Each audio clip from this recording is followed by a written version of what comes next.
Isang ipinagbabawal na gamot ang sanay solusyon ng isang ama para mapagaling ang kanyang anak na mayroong matinding epilepsy. Nais niyang mabuksan ang isipan ng publiko sa tinatawag na medical marijuana. Exclusive na Papatrol, Pinky Web. Una naming nakilala si Moon Jaden buwan ng Agosto. Masigla at tila malusog ang bata. Pero matinding sakit pala ang iniinda niya. Sa videong ito, 4 na buwan pa lang nang unang magka-seizure si Moon Jaden. Lumala ang sakit at umabot ng halos 200 ang seizure ng bata kada araw. Dravet syndrome ang sakit ni Moon Jaden, isang matinding uri ng epilepsy. Isang video sa YouTube ang nagbigay ng pag-asa sa pamilya Yutuk. So Charlotte has Dravet syndrome. It's a Istorya ito ni Charlotte Figi mula sa Colorado, USA. 3 buwan pa lang ang bata nang unang magka-seizure. Lumala ang sakit at nang tila hindi na nakakatulong ang mga gamot, nagdesisyon ang mga magulang na isailalim sa medical marijuana ang bata sa edad na 5 taon. 2 beses hinahalo sa pagkain ni Charlotte ang marijuana oil. Ngayon, masigla na si Charlotte.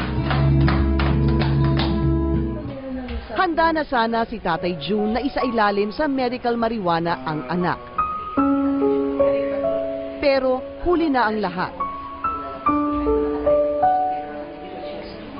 Nakomatose si Moon Jaden at kamakailan, binawian ng buhay.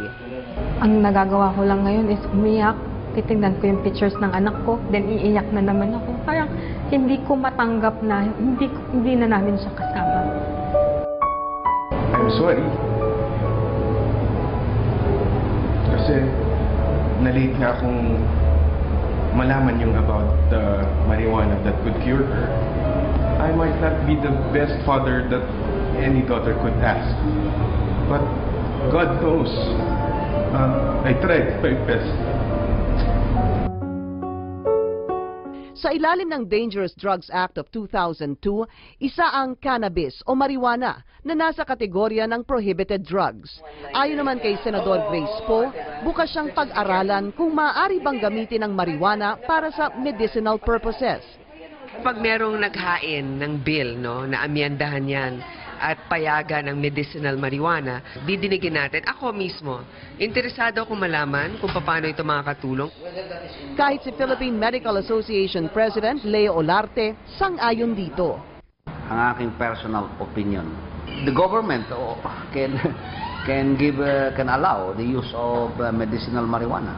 It should only be granted in extraordinary conditions, and this is one of the extraordinary conditions. Matinding panghihinayan ang nararamdaman ng pamilya, lalo't hindi na umabot sa kanyang 2nd birthday si Moon Jaden. Pinky Web, Patrol ng Pilipino.